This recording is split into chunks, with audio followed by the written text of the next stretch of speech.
അപ്പോൾ കഴിഞ്ഞ ക്ലാസ്സിൽ നമ്മൾ ഡിസ്കസ് ചെയ്ത് നിർത്തിയത് നമ്മുടെ രണ്ടാമത്തെ ചാപ്റ്റർ കളക്ഷൻ ഓഫ് ഡേറ്റയാണ്. അപ്പോൾ അതുമായി ബന്ധപ്പെട്ട് അല്ലെങ്കിൽ ആ ചാപ്റ്ററിൽ നിന്ന് മുൻ വർഷത്തെ പബ്ലിക് പരീക്ഷകളിൽ ചോദിച്ചിട്ടുള്ള ചോദ്യങ്ങൾ, ആ ചോദ്യങ്ങൾ നമുക്കൊന്ന് പരിചയപ്പെടാം. എല്ലാ ചോദ്യങ്ങളും പരിചയപ്പെടാൻ കഴിയില്ല, കുറച്ച് ചോദ്യങ്ങൾ നമുക്കൊന്ന് പരിചയപ്പെടാം. അപ്പോൾ അതിൻ്റെ ബേസിൽ നിങ്ങൾക്ക് ഏതൊരു ചോദ്യം ചോദിച്ചാലും അതിനെങ്ങനെ ആൻസർ ചെയ്യണമെന്നൊരു ഐഡിയ നിങ്ങൾക്ക് എന്ത് ചെയ്യും, കിട്ടും.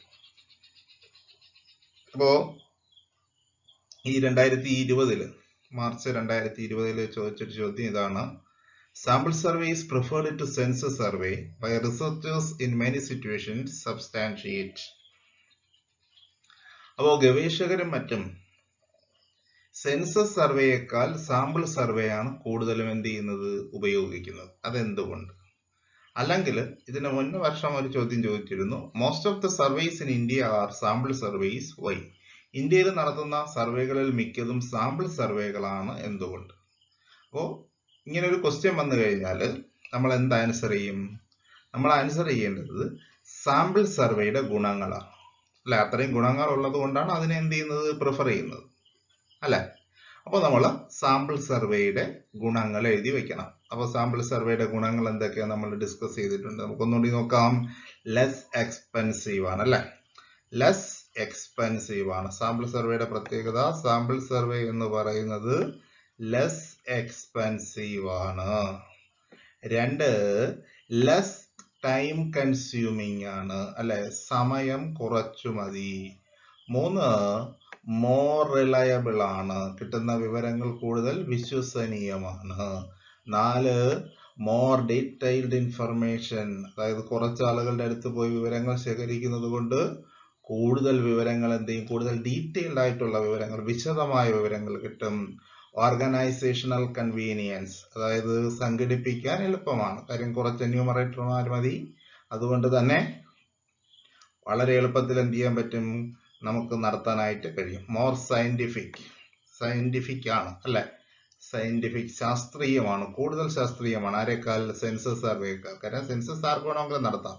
അടുത്തത് indispensable method in certain cases, ചില കേസുകളിൽ ഒഴിച്ചുകൂടാനാവാത്ത ഒരു ഉപകരണമാണ് ഏതെന്ന് പറഞ്ഞു കഴിഞ്ഞാൽ ഈ സാമ്പിൾ സർവേ. അപ്പൊ ഇത്രയും ഗുണങ്ങൾ ഉള്ളത് കൊണ്ടാണ് നമ്മൾ സാമ്പിൾ സർവേ എന്ത് ചെയ്യുന്നത്, പ്രിഫർ ചെയ്യുന്നത്.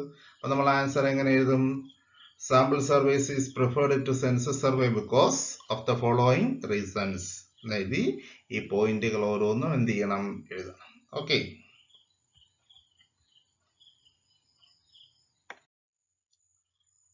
അപ്പോ രണ്ടാമത് ചോദിച്ചിരുന്ന ഒരു question: identify the importance of pilot survey.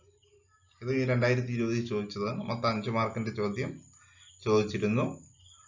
അപ്പോൾ identify the importance of pilot survey. അപ്പോൾ പൈലറ്റ് സർവേയുടെ ഇമ്പോർട്ടൻസ് എന്താണ്, പൈലറ്റ് സർവേയുടെ പ്രാധാന്യം എന്താണ്? പൈലറ്റ് സർവേയുടെ പ്രാധാന്യം എന്താണെന്ന് ചോദിച്ചു കഴിഞ്ഞാൽ പൈലറ്റ് സർവേയുടെ ഗുണങ്ങളാണ് നമ്മൾ എഴുതേണ്ടത്. അപ്പോൾ പൈലറ്റ് സർവേ കൊണ്ട് എന്തൊക്കെ ഗുണങ്ങളുണ്ട് നമ്മൾ ഡിസ്കസ് ചെയ്താണ്, അല്ലേ? അതായത് pilot survey helps in providing preliminary idea about the survey. അപ്പോൾ സർവേയെ കുറിച്ച് നമുക്ക് എന്ത് തരും? പ്രിലിമിനറി ഐഡിയ തരും. എന്ത് ഐഡിയ തരും? പ്രിലിമിനറി ഐഡിയ തരും. ഏതിനെ കുറിച്ച്? സർവേയെ കുറിച്ച്. അടുത്തതെന്ന് പറഞ്ഞു കഴിഞ്ഞാൽ it helps in pre testing of the questionnaire so as to know the shortcomings and drawbacks of the questions, അല്ലെ? അപ്പോൾ ക്വസ്റ്റ്യൻസിന് നമുക്ക് എന്ത് ചെയ്യാൻ കഴിയും, അല്ലെങ്കിൽ ചോദ്യാവലി എന്ത് ചെയ്യാൻ കഴിയും, മുൻകൂറായി ഒന്ന് പരീക്ഷിച്ച് നോക്കാനായിട്ട് കഴിയും. ഇങ്ങനെ പരീക്ഷിച്ച് നോക്കുന്നതുകൊണ്ടുള്ള ഗുണം എന്താണ്? പരീക്ഷിച്ച് നോക്കുന്നതുകൊണ്ടുള്ള ഗുണം എന്തെന്ന് ചോദിച്ചാൽ വേറെ ഒന്നുമല്ല, ആ ക്വസ്റ്റ്യൻസിനുണ്ടാകുന്ന അല്ലെങ്കിൽ ആ ക്വസ്റ്റ്യൻസിലുണ്ടാകുന്ന തെറ്റുകുറ്റങ്ങളും അതിന്റെ പോരായ്മകളും ഒക്കെ മനസ്സിലാക്കാനായിട്ട് സഹായിക്കും. മൂന്നാമത്തേത്, pilot survey also helps in accessing the suitability of the question, clarity of instructions, performance of enumerators and cost and time involved in actual survey. അപ്പോൾ നമ്മുടെ ക്വസ്റ്റ്യനിന്റെ അനുയോജ്യത മനസ്സിലാക്കുന്നതിന്, അതോടൊപ്പം തന്നെ പെർഫോമൻസ്, എന്യൂമറേറ്റർമാരുടെ പെർഫോമൻസ് മനസ്സിലാക്കുന്നതിന്, യഥാർത്ഥ സർവേക്ക് ഉപയോഗിക്കുന്ന സമയത്തെക്കുറിച്ച് മനസ്സിലാക്കാൻ, യഥാർത്ഥ സർവേക്ക് ഉപയോഗിക്കുന്ന അല്ലെങ്കിൽ കൊടുക്കേണ്ടി വരുന്ന ചെലവിനെ കുറിച്ച് മനസ്സിലാക്കാൻ ഒക്കെ നമ്മെ ആര് സഹായിക്കും? പൈലറ്റ് സർവേ സഹായിക്കും. അപ്പോൾ these are the importance of pilot survey എന്ന് എഴുതുക. ഓക്കെ, അപ്പോൾ എത്ര ഇമ്പോർട്ടൻസ് എഴുതും നിങ്ങൾ? ഒരു 3 ഇമ്പോർട്ടൻസ്. 2 മാർക്കിനാണ് ചോദ്യം ഇപ്പൊ ചോദിച്ചത്. 2 മാർക്കിനാണ് ചോദിച്ചതെങ്കിൽ ഇത് 2 പോയിന്റ് എഴുതിയാൽ മതി. ഓക്കെ, അപ്പോൾ അടുത്തൊരു ക്വസ്റ്റ്യൻ, 3ാമത്തെ ക്വസ്റ്റ്യൻ നമുക്കൊന്ന് പരിചയപ്പെടാം. Enumerate the different types of sample. അപ്പൊ സാമ്പിളിങ്ങിന്റെ വിവിധ രീതികൾ ഏതൊക്കെയെന്നാണ് ചോദിച്ചത്. അപ്പൊ സാമ്പിളിങ്ങിന്റെ വിവിധ രീതികൾ, അതായത് സാമ്പിൾ സർവേയുടെ വിവിധ രീതികൾ ഏതൊക്കെ? അപ്പൊ മെത്തേഡ്സ് ഓഫ് സാമ്പിളിംഗ് നമ്മൾ പഠിച്ചു. പ്രധാനമായും 2 തരമാണ്. ഏതൊക്കെ? Random sampling and non random sampling. Random സാമ്പിളിങ്ങും നോൺ റാൻഡം, യാദൃച്ഛികമായ സാമ്പിളിങ്ങും യാദൃച്ഛികമല്ലാത്ത സാമ്പിളിങ്ങും. അപ്പൊ എന്താണ് റാൻഡം സാമ്പിളിംഗ്? റാൻഡം സാമ്പിളിംഗ് എന്തെന്ന് ചോദിച്ചു കഴിഞ്ഞാൽ നമ്മൾ പറയും, every element of population has an equal chance to being selected as a sample. അപ്പൊ സാമ്പിൾ ആവാനുള്ള സാധ്യത എല്ലാവർക്കും എങ്ങനെയാണ് എങ്കിൽ, ഒരുപോലെയാണ് എങ്കിൽ അതിനെ നമ്മൾ എന്തെന്ന് വിളിക്കും? റാൻഡം സാമ്പിളിംഗ് എന്ന് വിളിക്കും, അല്ലെ? അതായത് സാമ്പിൾ സർവേ നടത്തുമ്പോൾ, സാമ്പിളുകളെ തിരഞ്ഞെടുക്കുമ്പോൾ സാധ്യത എല്ലാവർക്കും എങ്ങനെ കൊടുക്കുന്നുവെങ്കിൽ, ഒരുപോലെ കൊടുക്കുന്നുവെങ്കിൽ അതിനെ നമ്മൾ എന്തെന്ന് വിളിക്കും? റാൻഡം സാമ്പിളിംഗ് എന്ന് വിളിക്കും. ഇനി എന്താണ് നോൺ റാൻഡം സാമ്പിളിംഗ്? ഇതിന്റെ നേരെ വിപരീതം എന്താണ്? every element of population has not an equal chance to being selected as a sample. അപ്പൊ സാമ്പിൾ ആവാനുള്ള സാധ്യത എങ്ങനെയല്ല? ഒരുപോലെ അല്ല എങ്കിൽ അത്തരം സാമ്പിളിങ്ങിനെ നമ്മൾ എന്തെന്ന് വിളിക്കും? Non random sampling. അപ്പോ ഡിഫറെന്റ് മെത്തേഡ്സ് ഓഫ് സാമ്പിളിംഗ് ചോദിച്ചു കഴിഞ്ഞാൽ ഏതൊക്കെ എഴുതും? റാൻഡം സാമ്പിളിങ്ങും നോൺ റാൻഡം സാമ്പിളിങ്ങും എന്താണെന്ന് എഴുതി വയ്ക്കുക. അപ്പോൾ അടുത്തൊരു ക്വസ്റ്റ്യനിലേക്ക് നമുക്ക് പോകാം. നമ്മുടെ ക്വസ്റ്റ്യൻ ഇതായിരുന്നു, prepare A table showing difference between census survey and sample survey. അപ്പോൾ സെൻസസ് സാമ്പിളും എന്താണെന്ന് നമ്മൾ പഠിച്ചു. അപ്പോൾ അത് തമ്മിലുള്ള വ്യത്യാസങ്ങൾ എന്തൊക്കെയാണ് എന്നുള്ളതാണ് ചോദ്യം ചോദിച്ചിരിക്കുന്നത്. അപ്പോൾ ഒന്നാമത്തെ വ്യത്യാസം അതിന്റെ രണ്ടിന്റെയും ഡെഫിനിഷനിൽ തന്നെയാണ്. സെൻസസ് എന്ന് പറഞ്ഞാൽ എന്ത്? A systematic method that collects and records data about the members of the population is called census, അല്ലെ? അതായത് എല്ലാ ആളുകളുടെ അടുത്തും പോയി വിവരങ്ങൾ ശേഖരിക്കുന്ന രീതിയാണ്. അതായത് ആരെയും ഒഴിവാക്കാത്ത. Every element of population is included in a survey. Such a survey is called census method. അപ്പൊ പോപ്പുലേഷന്റെ എല്ലാ എലമെന്റുകളും ഏതിനകത്ത് ഉൾപ്പെടുന്നു എങ്കിൽ, ഒരു സർവേക്കകത്ത് ഉൾപ്പെടുന്നു എങ്കിൽ അതിനെയാണ് നമ്മൾ എന്തെന്ന് വിളിച്ചത്? സെൻസസ് എന്ന് വിളിച്ചത്. അപ്പൊ സാമ്പിളിംഗ് എന്ന് പറഞ്ഞാൽ എന്ത്? Sampling refers to a portion of the population is selected to represent the entire group in all its characteristics, അല്ലെ? അപ്പോ പോപ്പുലേഷനിൽ നിന്ന് ഒരു കുറച്ച് ആളുകളെ മാത്രം നമ്മൾ ഇങ്ങനെ എടുക്കും. പക്ഷെ എടുക്കുന്ന ആളുകൾക്ക് ആരുടെ എല്ലാ സ്വഭാവ സവിശേഷതകളും ഉണ്ടായിരിക്കും? ആ പോപ്പുലേഷന്റെ എല്ലാ സ്വഭാവ സവിശേഷതകളും ഉണ്ടായിരിക്കും. അങ്ങനെയുള്ള ആളുകളിൽ നിന്ന് മാത്രം വിവരങ്ങൾ ശേഖരിക്കുന്ന രീതിയാണ് ഏതെന്ന് പറഞ്ഞു കഴിഞ്ഞാൽ സാമ്പിളിംഗ് അഥവാ സാമ്പിൾ സർവേ. അത് നമ്മൾ ഡിസ്കസ് ചെയ്തതാണ്. ഇനി എന്യൂമറേഷൻ എങ്ങനെയാണ് ഡാറ്റ കളക്ട് ചെയ്യുന്നത്? ഇവിടെ കംപ്ലീറ്റ് ആണ്, സെൻസസിൽ കംപ്ലീറ്റ് ആണ്, അല്ലേ? അതായത് മൊത്തം ആളുകളിൽ നിന്നും വിവരം ശേഖരിക്കും. സാമ്പിളിംഗ് എന്ന് പറയുമ്പോൾ പാർഷ്യലാണ്, ഭാഗികമാണ്, എല്ലാവരും ഉൾപ്പെടില്ല, കുറച്ച് ആളുകളെ മാത്രമേ ഉൾപ്പെടുത്തൂ. അടുത്ത പ്രശ്നം എന്ന് പറഞ്ഞു കഴിഞ്ഞാൽ സ്റ്റഡി ഓഫ് ആരെ കുറിച്ചാണ് പഠിക്കുന്നത്? Each and every unit of population. പോപ്പുലേഷന്റെ എല്ലാ വിഭാഗം ജനങ്ങളെ കുറിച്ചും എന്ത് ചെയ്യും? പഠിക്കും. ഇവിടെയാണെങ്കിൽ only a handful units of population. അപ്പോൾ പോപ്പുലേഷനിൽ നിന്ന് കുറച്ച് ആളുകളെ മാത്രം എടുത്ത് എന്ത് ചെയ്യുന്നുള്ളൂ? പഠിക്കുന്നുള്ളൂ. ഇനി ടൈം റിക്വയർഡ്, സെൻസസിനും സാമ്പിളിങ്ങിനും വേണ്ടി വരുന്ന സമയം. സെൻസസിനാണെങ്കിൽ it is a time consuming process, അല്ലെ? അതായത് ഒരുപാട് സമയം എടുക്കുന്ന പ്രോസസ്സാണ്. എല്ലാവരിൽ പോയി വിവരങ്ങൾ ശേഖരിച്ചുകൊണ്ട് വരുന്നതിന് ഒരുപാട് സമയം എടുക്കും. അടുത്തത് sample survey means it is A fast process എന്ന് പറഞ്ഞു കഴിഞ്ഞാൽ വളരെ പെട്ടെന്ന് ചെയ്യാൻ കഴിയും. ഏതെന്ന് പറഞ്ഞു കഴിഞ്ഞാൽ സാമ്പിൾ സർവേ. കോസ്റ്റ് കൂടുതൽ ആർക്കായിരിക്കും? സ്വാഭാവികമായിട്ടും സെൻസസിനാണ്. അതായത് എക്സ്പെൻസീവ് ആണ്, ചെലവ് കൂടുതലാണ്. ഇത് ഇക്കണോമിക്കലാണ്, ചെലവ് എന്താണ്? കുറവാണ്. അടുത്ത റിസൾട്ട്സ്, കിട്ടുന്ന റിസൾട്ട് സെൻസസിൽ എല്ലാവരും അടുത്തും പോയി വിവരങ്ങൾ ശേഖരിക്കുന്നത് കൊണ്ട് റിലയബിൾ ആൻഡ് ആക്യുറേറ്റ്, വളരെ വിശ്വസനീയവും വളരെ കൃത്യതയാർന്നതുമായിരിക്കും. ഏതിന്റെ റിസൾട്ട് എന്ന് പറയുന്നത്? സെൻസസിന്റെ. സാമ്പിളിംഗ് ആകുമ്പോൾ ലെസ് റിലയബിൾ ആൻഡ് ആക്യുറേറ്റ്, സാധ്യത തെറ്റുകൾ വരാനുള്ള സാധ്യത കൂടുതലുണ്ട്. അടുത്ത എറർ നോട്ട് പ്രസന്റ്, എററുകൾ ആരിൽ വരാൻ സാധ്യത കുറവാണ്? സെൻസസിനകത്ത് കുറവാണ്. Depends on the size of population അനുസരിച്ചാണ് സാമ്പിളിംഗ്, അല്ലെ? 1 കോടി ആളുകളിൽ നിന്ന് 2 പേരെ എടുത്തു കഴിഞ്ഞാൽ സാമ്പിളിംഗ് എറർ എന്തായിരിക്കും? ഭയങ്കരമായിരിക്കും. കുറച്ചുകൂടി ആളുകൾ എടുത്തു കഴിഞ്ഞാൽ എന്ത് ചെയ്യും? സാമ്പിളിംഗ് എററിന്റെ ഇത് നമ്മൾ എന്ത് ചെയ്യും? കുറയും. നമ്മൾ പഠിച്ചിട്ടുണ്ട് sampling errors can be minimised by taking large sample അല്ലെ. സാമ്പിൾ സർവേയിൽ സാമ്പിളിംഗ് എറർ കുറയ്ക്കാൻ എന്ത് ചെയ്താൽ മതി? നമ്മൾ പഠിച്ചിട്ടുണ്ട്, സാമ്പിളുകളുടെ എണ്ണം കൂട്ടിയാൽ മതി അല്ലെ. ഇനി എങ്ങനെയുള്ള കാര്യങ്ങൾക്കാണ് census appropriate? Population of heterogeneous nature, population വിഭിന്നമാണ് എങ്കിൽ, പോപ്പുലേഷൻ വിഭിന്നമാണ് എങ്കിൽ അല്ലെ. ഇപ്പോ നമുക്ക് ഞാൻ നേരത്തെ പറഞ്ഞതുപോലെ ഓൺലൈൻ ക്ലാസ് എടുക്കുമ്പോൾ ഓരോ കുട്ടിയും അനുഭവിക്കുന്ന പ്രശ്നങ്ങൾ വ്യത്യസ്തമായിരിക്കും അല്ലെ. ചില വീട്ടിൽ കറണ്ട് കാണും, TV കാണില്ല. ചില വീട്ടിൽ TV കാണും, കറണ്ട് കാണില്ല. അതുപോലെ തന്നെ ചില വീട്ടിൽ TV ഉണ്ട്, വർക്ക് ആവുന്നില്ല. ചില വീട്ടിൽ TV ഉണ്ട്, ഡിഷ് ഇല്ല, അല്ലെങ്കിൽ TV ഉണ്ട്, നെറ്റ് ഇല്ല. അപ്പൊ ഇങ്ങനെ പല പ്രശ്നങ്ങളായിരിക്കും. അങ്ങനെയുള്ള സ്ഥലത്ത് നമുക്ക് സെൻസസ് ഉപയോഗിക്കാൻ പറ്റും. കാര്യം എല്ലാവരുടെയും പ്രശ്നം എന്തല്ല, ഒരുപോലെയല്ല.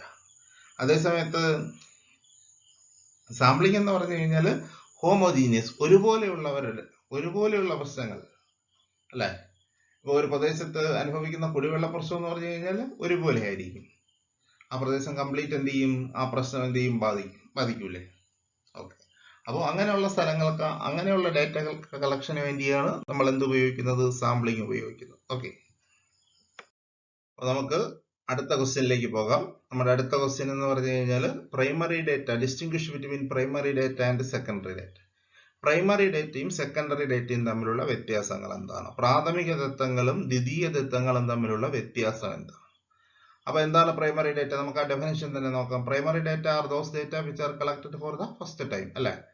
അതായത് ആദ്യം കളക്ട് ചെയ്യുന്ന, അല്ലെങ്കിൽ ഒരു ഇൻവെസ്റ്റിഗേറ്റർ ആദ്യം കളക്ട് ചെയ്യുന്ന ഡേറ്റകളാണ് ഏതെന്ന് പറഞ്ഞു കഴിഞ്ഞാൽ പ്രൈമറി ഡേറ്റ.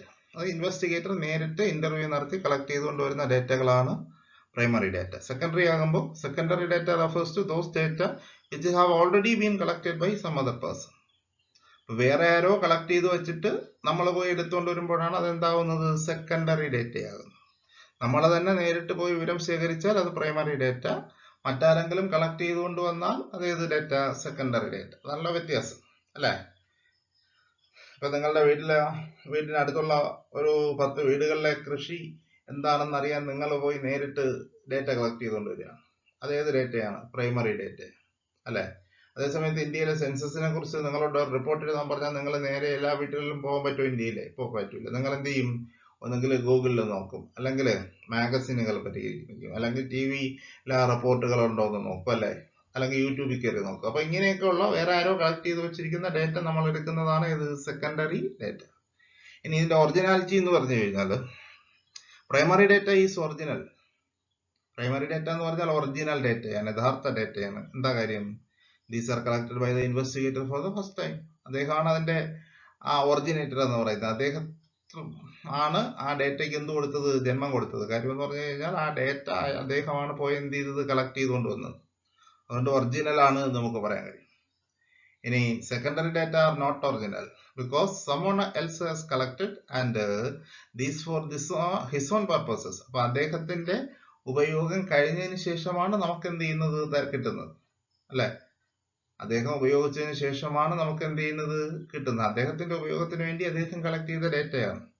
അത് വീണ്ടും നമ്മൾ പോയി ഉപയോഗിക്കുമ്പോൾ എന്തായി പോയി? സെക്കൻഡറി ഡേറ്റ ആയിപ്പോയി. അതായത് സെക്കൻഡ് ഹാൻഡ് ആണ്, മറ്റത് ഫസ്റ്റ് ഹാൻഡ് ആണ് അല്ലെ. ഇപ്പൊ നിങ്ങളൊരു പുതിയ സൈക്കിൾ മേടിച്ചു കഴിഞ്ഞാൽ അത് ഫസ്റ്റ് ഹാൻഡ് ആണ് നിങ്ങൾക്ക്. അത് നിങ്ങളായി നിന്ന് വേറെ ഒരാൾ മേടിച്ചു കഴിഞ്ഞാൽ സെക്കൻഡ് ഹാൻഡ് ആയി. ഇതാണ് ആര് തമ്മിലുള്ള വ്യത്യാസം? പ്രൈമറിയും സെക്കൻഡറിയും തമ്മിലുള്ള വ്യത്യാസം. അപ്പോ സെക്കൻഡ് ഹാൻഡ് ആണ് ഏതെന്ന് പറഞ്ഞു കഴിഞ്ഞാൽ സെക്കൻഡറി ഡേറ്റ, ഫസ്റ്റ് ഹാൻഡ് ആണ് ഏത്? Primary data. ഇനി നേച്ചർ ഓഫ് ഡേറ്റ എന്ന് പറഞ്ഞു കഴിഞ്ഞാൽ പ്രൈമറി ഡേറ്റ എന്ന് പറഞ്ഞു കഴിഞ്ഞാൽ റോ മെറ്റീരിയൽസിന്റെ രൂപത്തിലായിരിക്കും. ഇപ്പൊ നിങ്ങൾ നേരത്തെ പോയി കളക്ട് ചെയ്തുകൊണ്ട് വന്ന ഡേറ്റ എന്ന് പറഞ്ഞു കഴിഞ്ഞാൽ 10 വീട്ടിലെ കൃഷിയെ സംബന്ധിച്ച് വിവരങ്ങളുണ്ട്. അപ്പൊ നിങ്ങൾക്ക് അതൊരു റോ ഡേറ്റയാണ്. അതിനെ എന്ത് ചെയ്തിട്ടില്ല? നിങ്ങൾ ഓർഗനൈസ് ഒന്നും ചെയ്തിട്ടില്ല അല്ലെ. ആ നെൽകൃഷി ചെയ്യുന്നവർ ഇത്ര പേരുണ്ട്, ഇന്ന ആളുകളാണ് നെൽകൃഷി, അവർ ഇത്ര ഉത്പാദിപ്പിക്കും, അങ്ങനെയൊന്നും നിങ്ങൾ എന്ത് ചെയ്തിട്ടില്ല. അടുക്കും ചിട്ടയോടും കൂടിയൊന്നും അല്ല നിങ്ങൾ എന്ത് ചെയ്യുന്നത്? കളക്ട് ചെയ്തുകൊണ്ട് വരുന്നത് അല്ലെ. അതൊരു റോ മെറ്റീരിയലിന്റെ രൂപത്തിൽ കിടക്കുക, അസംസ്കൃത വസ്തുവിന്റെ രൂപത്തിൽ കിടക്കുകയാണ്. പക്ഷേ സെക്കൻഡറി ഡേറ്റ അങ്ങനെയല്ല. സെക്കൻഡറി ഡേറ്റ എന്താണ്? ഫിനിഷ്ഡ് പ്രോഡക്റ്റ് ആണ് അല്ലെ. ഇന്ത്യയിലെ ജനസംഖ്യയെ കുറിച്ച് ചോദിച്ചു കഴിഞ്ഞാൽ എല്ലാം എന്ത് ചെയ്തിട്ടുണ്ട്? ക്ലാസിഫൈ ചെയ്ത് വെച്ചിട്ടുണ്ട്. മെയിൽ എത്ര, ഫീമെയിൽ എത്ര, കുട്ടികൾ എത്ര, അങ്ങനെയാണ്, ഇതാണ്, ഇങ്ങനെ ഓരോ കാര്യങ്ങളും എന്ത് ചെയ്തിട്ടുണ്ട്, കറക്റ്റ് ആയിട്ട് ക്ലാസിഫൈ ചെയ്ത് വച്ചിട്ടുണ്ട്. അതുകൊണ്ട് അതെന്താണ്, ഫിനിഷ്ഡ് പ്രൊഡക്റ്റിന്റെ രൂപത്തിലാണ്. അപ്പൊ ഇത്രയും വ്യത്യാസങ്ങൾ എഴുതുക. അപ്പോ ഇത്രയും നേരം നമ്മൾ ലോങ് ആൻസർ ആയിട്ടുള്ള ക്വസ്റ്റ്യനുകളാണ് ഡിസ്കസ് ചെയ്തത്. ഇനി 1 മാർക്കിന് ചോദിക്കുന്ന ചോദ്യം. അപ്പോൾ 1 മാർക്കിന് ചോദിക്കുന്ന ചോദ്യം എന്ന് പറയുമ്പോൾ അതിൽ പ്രധാനപ്പെട്ട ഒരു കാറ്റഗറി എന്ന് പറഞ്ഞാൽ ട്രൂ ഓർ ഫാൾസ് ആണ്. ശരിയോ തെറ്റോ എന്ന് പറയുക. തെറ്റാണെങ്കിൽ ഈ ഫോൾസ് കറക്റ്റ് ദം എന്നും പറഞ്ഞ് ചോദിക്കും. അപ്പൊ state whether the following statements true or false. ഈ ഫോൾസ് കറക്റ്റ് ദം. ഫോൾസ് ആണെങ്കിൽ എന്ത് ചെയ്യണം, കറക്റ്റ് ചെയ്യണം. അപ്പോ ഒന്നാമത്തെ ചോദ്യം ഇതാണ്, there are many sources of data. ഡേറ്റയ്ക്ക് ഒരുപാട് സോഴ്സുകളുണ്ട്. നമ്മൾ ആൻസർ എന്ത് പറയും, ഫോൾസ് ആണ് അല്ലേ. there are mainly 2 sources of data, primary and secondary. ഡേറ്റയ്ക്ക് പ്രധാനമായും 2 സോഴ്സുകളേ ഉള്ളൂ. ഏതൊക്കെയാണ്, പ്രൈമറി സോഴ്സുകളും സെക്കൻഡറി സോഴ്സുകളും. ഓക്കെ. ഇനി അടുത്ത question, telephone survey is the most suitable method of collecting data when the population is literate and spread over a large area. True or false ആണെന്ന് പറയാം. അതായത് population എന്ന് പറഞ്ഞാൽ ലിറ്ററേറ്റ് ആണ്, അക്ഷരം എഴുതാനും വായിക്കാനും അറിയാവുന്ന ആളുകളാണ്. Spread over A large area, അതായത് ഒരുപാട് വലിയ ഏരിയയിൽ, അതായത് ഒരു സംസ്ഥാനം മുഴുവൻ വ്യാപിച്ചു കിടക്കുകയാണ് എന്നിരിക്കട്ടെ. അപ്പോൾ ഒരു സംസ്ഥാനം മുഴുവൻ വ്യാപിച്ചു കിടക്കുന്ന, അല്ലെങ്കിൽ ഒരു ജില്ല മുഴുവൻ വ്യാപിച്ചു, സംസ്ഥാനം വളരെ വലുതായി, ഒരു ജില്ല മുഴുവൻ വ്യാപിച്ചു കിടക്കുന്ന ജനസമൂഹമാണ്. അവർക്ക് എഴുതാനും വായിക്കാനും ഒക്കെ അറിയാം. അങ്ങനെയുള്ളവരിൽ നിന്ന് വിവരം ശേഖരിക്കാനുള്ള ഏറ്റവും നല്ല മാർഗം എന്ന് പറയുന്നത് ടെലഫോൺ സർവേ ആണ്. ഈ പ്രസ്താവന ശരിയാണോ തെറ്റാണോ? നമുക്ക് ആ ഒരു വാക്ക് അവിടെ കിടക്കുന്നത് കൊണ്ട്, ലിറ്ററേറ്റ് എന്ന് പറയുന്ന ഒരു വാക്ക് അവിടെ കിടക്കുന്നത് കൊണ്ട് നമ്മൾ എഴുതും എന്താണ്, തെറ്റാണ്. കാര്യം എന്ത്, നമുക്ക് ടെലഫോൺ സർവേ വേണ്ട, ഏത് മതി, അതിനേക്കാൾ ചെലവ് കുറഞ്ഞൊരു രീതി നമുക്കറിയാം. ഏത്, അതെ, മെയിലിംഗ് ക്വസ്റ്റ്യനെയേഴ്സ് അല്ലെ. But mailing questionnaires would be more suitable as the population is literate. അപ്പോൾ മെയിലിംഗ് ക്വസ്റ്റ്യനെയർ എന്ന് പറയുന്നത് ആണ് ഇവിടെ ഏറ്റവും അനുയോജ്യമായ മാർഗം. കാര്യം പോപ്പുലേഷൻ എന്തായതുകൊണ്ട്, ലിറ്ററേറ്റ് ആയതുകൊണ്ട്. ഇനി വേണമെങ്കിൽ ഒരു സെന്റൻസ് റെക്കീറ്റ് ചെയ്താൽ, telephonic survey or telephone survey is most suitable in case of illiterate population spread over A large. Telephone survey ഉപയോഗിക്കാം എങ്ങനെയാണെങ്കിൽ പോപ്പുലേഷൻ ഇല്ലിറ്ററേറ്റ് ആണെങ്കിൽ, ജനങ്ങൾക്ക് എഴുതുവാനും വായിക്കാനും ഒന്നും അറിഞ്ഞുകൂടാ എങ്കിൽ, അത് ഒരു ലാർജ് ഏരിയയിലാണ് സ്പ്രെഡ് ചെയ്ത് കിടക്കുന്നതെങ്കിൽ നമുക്ക് എന്ത് ഉപയോഗിക്കാം, ടെലഫോൺ ഇന്റർവ്യൂ ഉപയോഗിക്കാം. ഓക്കെ. അപ്പോൾ ഈ കാറ്റഗറിയിലെ 3ാമത്തെ ചോദ്യത്തിലേക്ക് പോകുന്നു. Data collected by investigator is called secondary data. Investigator അഥവാ ഇന്റർവ്യൂവർ അഥവാ എന്യൂമറേറ്റർ കളക്ട് ചെയ്തുകൊണ്ട് വരുന്ന ഡേറ്റയെ സെക്കൻഡറി ഡേറ്റ എന്ന് വിളിക്കുന്നു. ശരിയാണോ തെറ്റാണോ? തെറ്റാണല്ലേ. ഇൻവെസ്റ്റിഗേറ്റർ കളക്ട് ചെയ്തുകൊണ്ട് വരുന്ന ഡേറ്റ ഏതാണ്, പ്രൈമറി ഡേറ്റയാണ്. അപ്പോ ആൻസർ എന്താണ്, ഫോൾസ് ആണ്. നമ്മൾ എങ്ങനെ ശരിയാക്കും, investigator may collect data by conducting an enquiry or an investigation. Such data are called primary data as they are based on first hand information. ഇത്രയൊന്ന് വലിച്ചു വരെ എഴുതിയില്ലെങ്കിലും കുഴപ്പമില്ല, നിങ്ങൾ എന്ത് എഴുതിയാൽ മതി, data collected by investigator is called primary data എന്ന് എഴുതിയാൽ മതി. അപ്പൊ പ്രൈമറി ഡേറ്റ, ഇൻവെസ്റ്റിഗേറ്റർ കളക്ട് ചെയ്തുകൊണ്ട് വരുന്ന ഡേറ്റയെ നമ്മൾ എന്തെന്ന് വിളിക്കും, പ്രൈമറി ഡേറ്റ എന്ന് വിളിക്കും. എന്തെന്നല്ല, സെക്കൻഡറി എന്നല്ല വിളിക്കുന്നത്. സെക്കൻഡറി ഡേറ്റ എന്ന് പറഞ്ഞു കഴിഞ്ഞാൽ എന്താണ്, വേറൊരു സോഴ്സിൽ നിന്ന് കളക്ട് ചെയ്യുന്ന ഡേറ്റയാണ്. അതായത് മറ്റാരോ ഉപയോഗിച്ചിട്ട് നമുക്ക് തരുന്ന ഡേറ്റയാണ് ഇത് ഡേറ്റ, സെക്കൻഡറി ഡേറ്റ. ഓക്കെ. അടുത്ത ക്വസ്റ്റ്യനിലേക്ക് പോകുന്നു. There is a certain bias involved in the non-random selection of samples. അപ്പൊ നോൺ റാൻഡം സാമ്പിൾ ഓഫ് സെലക്ഷനിൽ നിന്ന് കുറെ ബയാസ് വരും അല്ലെ, കുറെ പക്ഷപാതിത്വങ്ങൾ വരും. നമ്മൾ പഠിച്ചിട്ടുണ്ട് നോൺ സാമ്പിളിംഗ് എററുകൾ പഠിച്ചപ്പോൾ പറഞ്ഞു, സാമ്പിളിംഗ് ബയാസ് എന്ന് പറഞ്ഞു.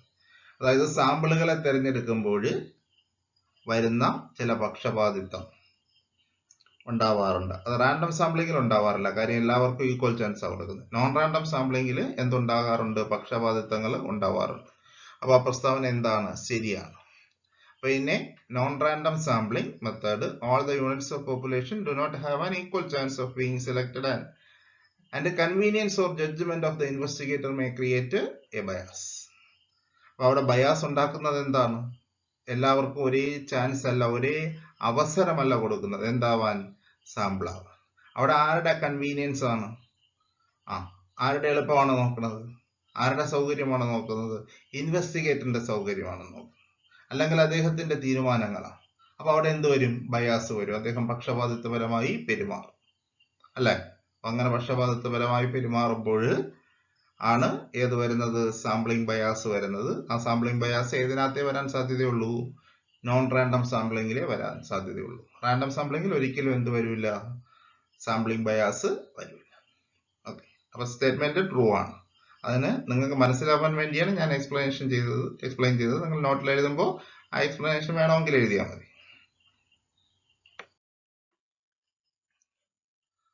അപ്പോൾ അടുത്ത question, non sampling errors can be minimised by taking large samples. അപ്പൊ നോൺ സാമ്പിളിംഗ് എററുകൾ വലിയ സാമ്പിളുകൾ എടുക്കുന്നതിലൂടെ നമുക്ക് പരിഹരിക്കാൻ കഴിയും, മിനിമൈസ് ചെയ്യാൻ കഴിയും, കുറയ്ക്കാൻ കഴിയും എന്നാണ് പറയുന്നത്. ശരിയാണോ? ഈ ചോദ്യം പല കുട്ടികളും എഴുതി തെറ്റിച്ചിട്ടുണ്ട്. അവർ സാമ്പിളിംഗ് എന്ന് കേൾക്കുമ്പോഴേ ചാടി കയറി എന്ത് ചെയ്യും? ട്രൂ എന്ന് എഴുതും. ഇവിടെ തന്നിരിക്കുന്ന നോൺ സാമ്പിളിംഗ് എറർ ആണ്, സാമ്പിളിംഗ് എറർ അല്ല. സാമ്പിളിംഗ് എററുകളാണ് മിനിമൈസ് ചെയ്യാൻ കഴിയുന്നത്. നോൺ സാമ്പിളിംഗ് എററുകൾ ഒരിക്കലും എന്ത് ചെയ്യാൻ കഴിയില്ല? മിനിമൈസ് ചെയ്യാൻ കഴിയില്ല. ഞാൻ പഠിപ്പിച്ചപ്പോൾ എക്സാമ്പിൾ പറഞ്ഞു, അല്ലെ? ഇപ്പൊ നിങ്ങളുടെ വയസ്സ് 16 പകരം 61 എഴുതിപ്പോയാൽ അത് എഴുതിപ്പോയതാണ്. അതിന് തിരുത്തണമെങ്കിൽ നിങ്ങളുടെ കയ്യിൽ ആ ഡേറ്റ കിട്ടിയാൽ നിങ്ങൾ കൊണ്ടുപോയി പിന്നെ എന്ത് ചെയ്യണം? വേണമെങ്കിൽ തിരുത്തിക്കൊള്ളണം. അല്ലാതെ അതിന്റെ ആ പ്രോസസ്സിലൊന്നും എന്ത് ചെയ്യുന്നില്ല, അത് തിരുത്തി വരുന്നില്ല. അപ്പോ അത് സാമ്പിളുകളുടെ എണ്ണം കൂട്ടിയത് കൊണ്ട് ഏത് പരിഹരിക്കാൻ കഴിയില്ല? നോൺ സാമ്പിളിംഗ് എററുകൾ പരിഹരിക്കാനായിട്ട് കഴിയില്ല. അപ്പൊ സ്റ്റേറ്റ്മെന്റ് ഫോൾസ് ആണ്. It is difficulty to minimise non sampling error even by taking large sample as they include errors in data acquisition, non response errors and sampling bias. വളരെ ബുദ്ധിമുട്ടാണ് ഏത് പരിഹരിക്കുക എന്ന് പറയുന്നത്? നോൺ സാമ്പിളിംഗ് എററുകൾ പരിഹരിക്കുക എന്ന് പറയുന്നത്. അതിൽ സാമ്പിളുകൾ കൂടുതൽ എടുത്തുകൊണ്ട് അത് പരിഹരിക്കാൻ എന്ത് ചെയ്യത്തില്ല? കഴിയത്തില്ല. നോൺ സാമ്പിളിംഗ് എററുകൾ ഏതൊക്കെയാണെന്ന് നമുക്കറിയാം. Data acquisition, non response errors and sampling bias, അല്ലെ? ഈ തെറ്റുകളൊന്നും സാമ്പിളുകൾ കൂടുതൽ എടുത്ത് എന്നും പറഞ്ഞ് നമുക്ക് എന്ത് ചെയ്യാൻ കഴിയില്ല? പരിഹരിക്കാനായിട്ട് കഴിയില്ല.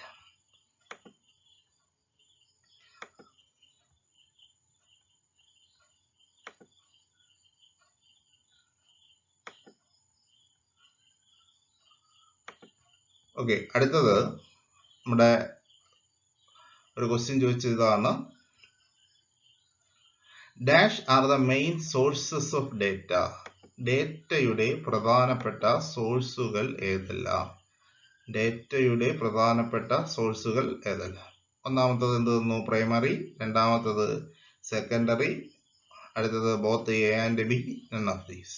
ഡേറ്റയുടെ മെയിൻ സോഴ്സുകൾ ഏതൊക്കെയാണ്? അതെ, പ്രൈമറിയും സെക്കൻഡറി. അപ്പൊ ഏത് ആൻസർ എഴുതും നിങ്ങൾ? ഏത് ആൻസർ എഴുതും? ബോത്ത് എ ആൻഡ് ബി, അല്ലെ? അതായത് പ്രൈമറിയും സെക്കൻഡറിയുമാണ് ഡേറ്റയുടെ സോഴ്സ്. ഓക്കെ, അപ്പോൾ അടുത്തൊരു ഹൈ ഓർഡർ തിങ്കിങ്ങില് പരീക്ഷയ്ക്ക് ചോദിച്ചിട്ടുള്ള ചോദ്യമാണ്.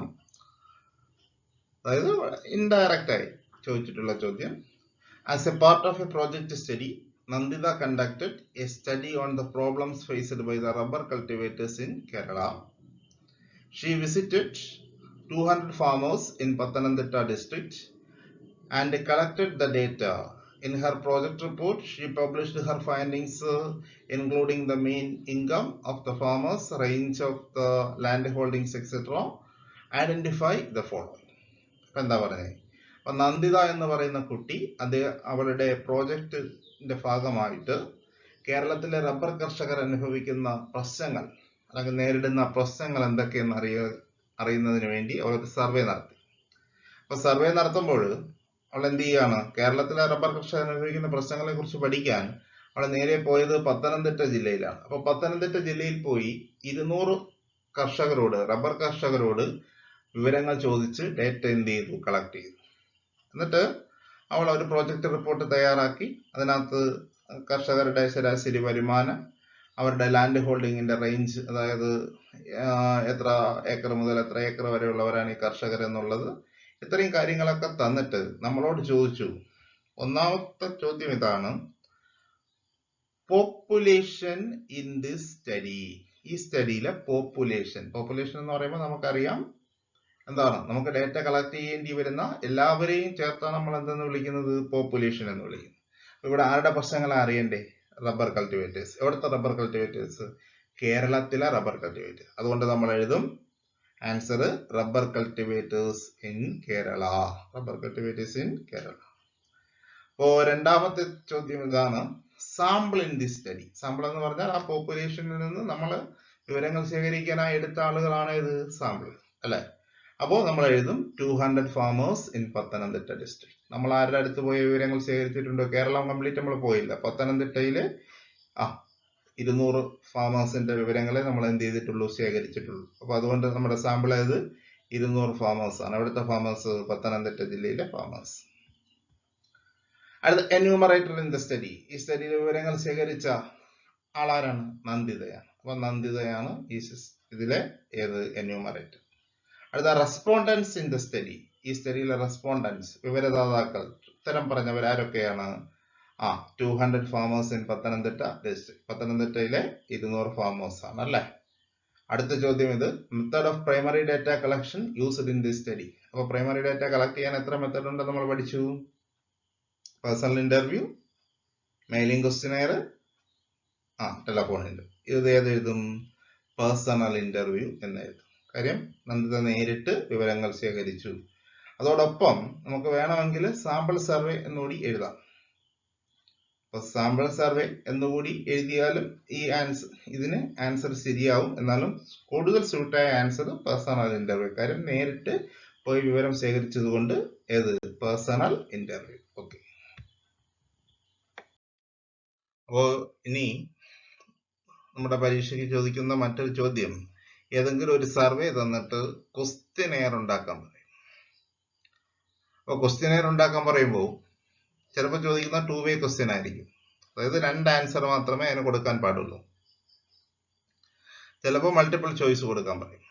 അപ്പോൾ ഇതിന്റെ രണ്ടിന്റെ ഒരു ഫോർമാറ്റാണ് ഞാനിവിടെ തന്നിരിക്കുന്നത്. 2-way ക്വസ്റ്റ്യൻ ആണെങ്കിൽ 2 ആൻസറുകൾ നൽകുക. മൾട്ടിപ്പിൾ ചോയ്സ് ആണെങ്കിൽ 3-4 ഓപ്ഷനുകൾ കൊടുത്തുകൊണ്ട് വേണം നിങ്ങൾ എന്ത് ചെയ്യാനായിട്ട്? ചോദ്യാവലി തയ്യാറാക്കാൻ, ക്വസ്റ്റ്യനെയർ തയ്യാറാക്കാൻ. അപ്പോൾ ഈ ചാപ്റ്ററിൽ നിന്ന് പരീക്ഷയ്ക്ക് ചോദിച്ചിട്ടുള്ള, അതായത് പരീക്ഷയ്ക്ക് ചോദിക്കാൻ സാധ്യതയുള്ള ക്വസ്റ്റ്യനുകളാണ് നമ്മൾ എന്ത് ചെയ്തത്? വർക്ക് ചെയ്തത്. അപ്പൊ ഈ ക്വസ്റ്റ്യനുകൾ നിങ്ങൾക്ക് തന്നിട്ടുള്ള നോട്ടിന്റെ തുടർച്ചയായിട്ട് ഞാൻ ക്വസ്റ്റ്യൻസ് ഉൾപ്പെടുത്തിയിട്ടുണ്ട്. അതിൽ ചില ക്വസ്റ്റ്യനുകൾ ഇതിൽ വന്നു. അപ്പോൾ ആ ക്വസ്റ്റ്യനുകൾക്കെല്ലാം നിങ്ങൾ ആൻസർ എഴുതാൻ ശ്രമിക്കണം. എന്നുവെച്ചാൽ പോരാ, എഴുതണം. മിക്ക ക്വസ്റ്റ്യനുകളും ഞാൻ ഇതിൽ ഉൾപ്പെടുത്തിയിട്ടുണ്ട്. ആ ക്വസ്റ്റ്യനുകൾക്കെല്ലാം ആൻസർ നിങ്ങൾ എന്ത് ചെയ്യണം? ഓക്കെ. അപ്പോൾ നോട്ട്ബുക്കിനകത്ത് ആൻസർ എഴുതി വയ്ക്കുക. അപ്പോൾ ഇത്രയും പറഞ്ഞ് നമ്മുടെ ഇന്നത്തെ ക്ലാസ് വൈൻഡപ്പ് ചെയ്യുന്നു. എല്ലാവർക്കും താങ്ക്സ്.